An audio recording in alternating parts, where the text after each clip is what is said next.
ગુજરાત પ્રદેશ મહિલા કોંગ્રેસના પ્રમુખ ગીતાબેન પટેલના આદેશ અનુસાર 33% મહિલા અનામત બિલનો અમલ કરવા તથા મહિલાઓ પર થતા અત્યાચારના ગુનાઓને સજા આપવા તેમજ વડોદરા શહેર કોંગ્રેસ પ્રમુખ પાર્વતીબેન રાજપૂત દ્વારા વોર્ડ નંબર 1ના કાઉન્સિલર અમીબેન રાવત તથા મહિલા કાર્યકર્તાઓ દ્વારા કલેક્ટરશ્રીને આવેદનપત્ર આપવામાં આવ્યું હતું। જલ્દીમાં જલ્દી આ બંને મુદ્દાઓનું નિરાકરણ લાવવાની તેમણે માંગણી કરી હતી, સાથે રજૂઆત કરવામાં આવી। આ અવસરે મોટી સંખ્યામાં મહિલા કાર્યકર્તાઓ ઉપસ્થિત રહ્યા હતા। આજે અમારી માંગણી છે કે મહિલાઓને સંસદમાં ભારત દેશમાં જે 33% અનામત બિલ પાસ થયું છે એનું અમલીકરણ થતો નથી।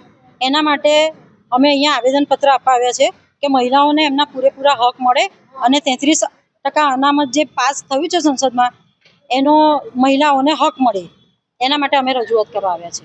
અને બીજું છે કે મહિલાઓ પર થતા જે અત્યાચાર છે, બળાત્કારો છે, શોષણ, જે બધા વિવિધ ક્ષેત્ર શોષણો છે એના માટે પણ અમે આજે રજૂઆત કરવા આવ્યા છે કે એ ગુનાઓ જે થઈ રહ્યા છે તો એનો એક દાખલો બેસાડો જેથી કરીને બીજા ગુનાઓ ના બને।